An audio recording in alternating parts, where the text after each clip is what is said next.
Folks, welcome to the Wordsmith's Forge. I'm Matthew J. Coran.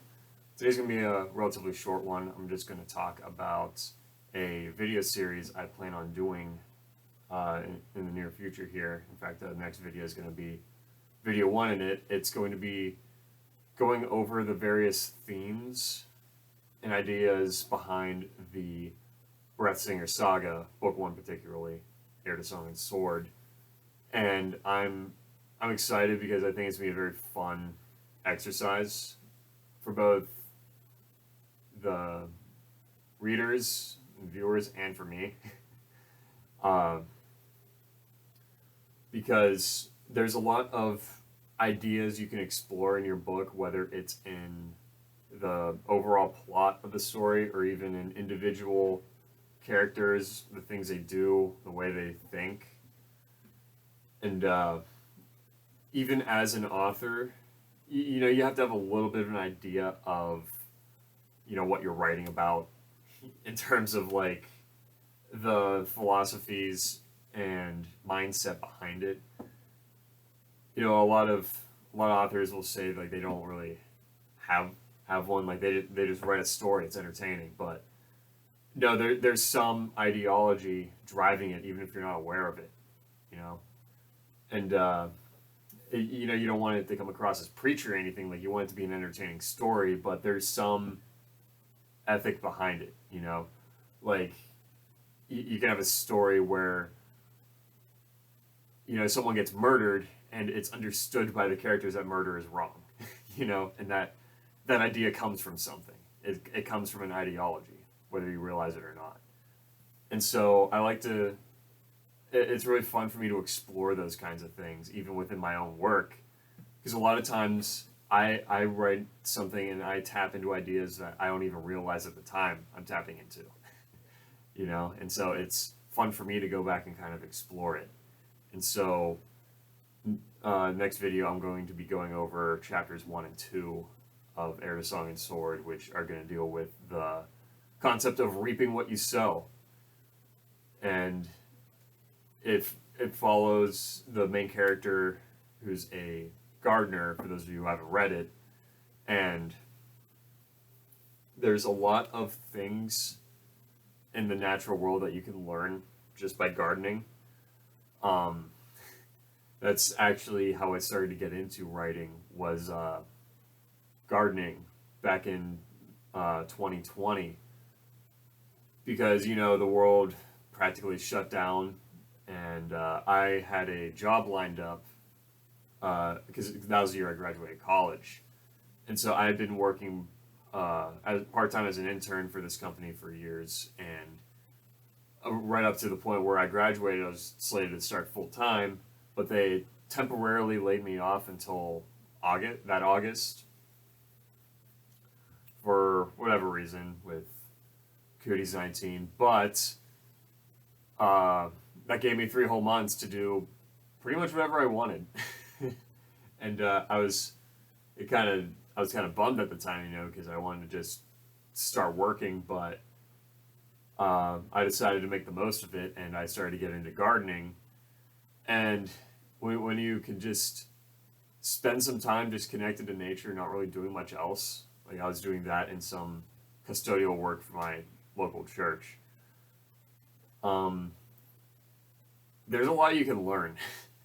And it was actually through doing that, like just being connected to nature and being able to see like how things grow, the nature of pests, and how things require constant care and order, and how neglect and chaos will end up destroying it won't destroy life, but like it'll make it very disordered, and you won't get the fruits from it. Like, you need to be very orderly and very attentive to cultivate your garden in a way that it bears fruit, and it bears a lot of fruit. And so yeah, just kind of ideas like that I'm going to be going over, and yeah, I'm very excited. But yeah, I'm gonna end it there, because like I said, this is going to be very short. I'm actually working on my garden today. My wife and I had bought a ton of plants last week, and gonna be doing a whole section with corn, and we're gonna do the four sisters actually. It's corn, uh, pole beans, squash, and amaranth.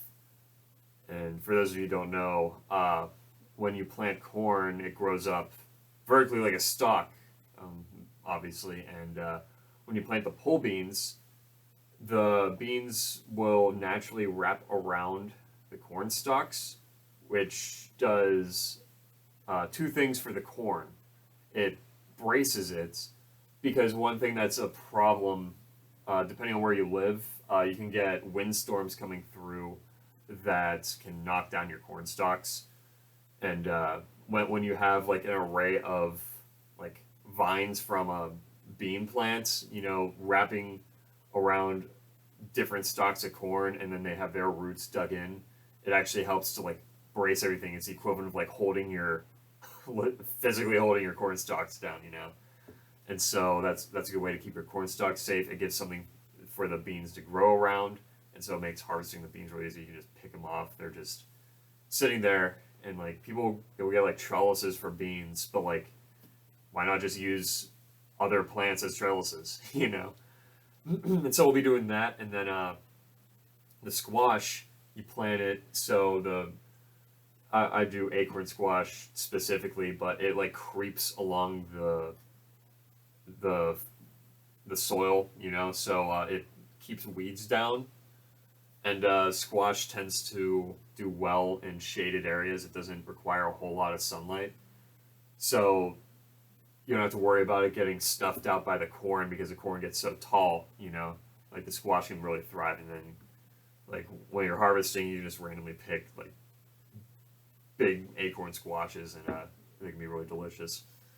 And then the fourth sister that's not as commonly used, amaranth, you plant it around the perimeter, because amaranth gets really tall, and it's very resilient, and it's very stocky.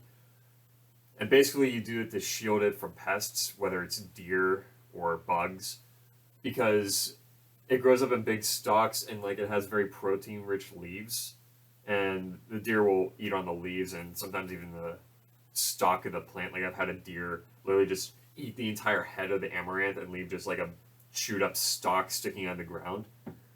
And it's really cool because amaranth is so hardy that the stalks grow back. Like you can still get like flowering after that. And like the flowering grain, like it's beautiful.